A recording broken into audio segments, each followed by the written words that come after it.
কিন্তু এখন সমাজ আমাদের কি হয়েছে, এখন আমাদের সমাজে দেখা যায় বিরাদরানে মিল্লাতে ইসলামিয়া আমার দাদা আমার জমি বিক্রি করে দিয়েছিল, কোনো কারণবশত জমি রেজিস্ট্রি করতে পারেনি, বাবার ছেলে বিক্রি করে দিয়েছে, বাবার দাদা বা দাদার দাদা বিক্রি করে দিয়েছে, জমিটা বিক্রি করে দিয়েছে কিন্তু রেজিস্ট্রি হয়নি। কিন্তু আমরা কেমন মুসলমান, রেজিস্ট্রি না হওয়ার কারণে এখনো আমার বাবার নামে আছে, আমরা মনে করি আমার বাবারই, এটা আপনার নয়। এটা বর্তমান চলছে। আল্লাহ তাবারক ওয়া তাআলার ভয় ভিতরে নাই বা এরকম আছে মানুষ এখন বর্তমান এই সম্পদ বাড়ানোর জন্য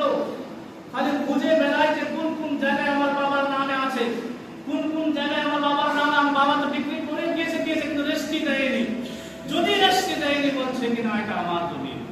এটা কানুন হিসাবে হতে পারে যে রেজিস্ট্রি না হয় যার নামে আছে তার, কিন্তু যদি কোনো ব্যক্তি বিরাদরানে মিল্লাতে ইসলামিয়া কোন ব্যক্তি কারো বাবা যদি বিক্রি করে দেয় আর ছেলের যারা আছে আমার বাবা এই ফালা জায়গাটা বিক্রি করে দিয়েছে, কোনো কারণবশত হতে পারে যে জমিনটা রেজিস্ট্রি করেনি, তাই এই বলে যে আমি ওখানে দাবি করব, যে ব্যক্তি দাবি করবে গুনাহগার হবে, এবং যদি ওই ব্যক্তিটা ওই জমিনটা নিয়ে নেয় বিরাদরানে মিল্লাতে ইসলামিয়া আর নেওয়ার পরে ওই জমিনে খেতি করে সেটাও নাজায়েজ হবে, কিন্তু ওর কোনটা নাই, যিনি নিয়েছে ওই মালিক হয়ে গেছে, শরীয়ত হিসাবে রেজিস্ট্রি হোক না হোক, এটা তো কানুন হিসাবে এটাই আছে, কিন্তু শরীয়ত হিসাবে জমি যিনি নিজের মর্জি বিক্রি করেছে, উনি নিয়েছে, টাকা পয়সা লেনদেন হয়ে গেছে, এখন যিনি নিয়েছে রেজিস্ট্রি হোক বা না হোক সেই নেওয়ালা বিরাদরানে মিল্লাতে ইসলামিয়া মালিক হয়ে গেছে, তো ওর কাছে নিয়ে নেওয়া মানে কবজা করে নেওয়া। আর কবজা ব্যাপারে আমার নবীজি বলেছেন যতটা জমি যদি এক বালিশ পর্যন্ত কোনো ব্যক্তি অত্যাচার ভাবে কারো জমিন দখল করে নেয়, আর কিয়ামতের মাঠে জমিন আসমান সমতুল্য একটা কোপ পড়াবে, ওই কোপের কারণে মানুষটা ভিতরে চলে যাবে।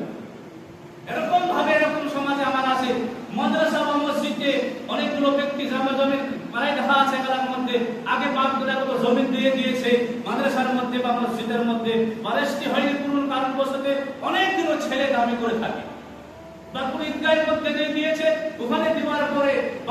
খুশিতে দিয়ে দিয়েছে দান, পরে কি করে দাবি করে এই ব্যাপারে অনেকগুলো ব্যক্তিটা মনে করে যখন তুমি দিয়ে দিয়েছে পরে ওর আলে আওলাদগুলো দাবি করছে সেখানে নামাজ হবে কিনা। বিরাদরানে মিল্লাতে ইসলামিয়া নামাজ তো হয়ে যাবে, কিন্তু যেই ছেলে ওর বাবা দেওয়ার পরে দাবি করছে যতবার দাবি করবে ততবার গুনাহে কবিরা মুরতাকিব হবে, আর কাল কিয়ামতের মাঠে ওই ব্যক্তিকে কঠিন জবাব দিতে হবে,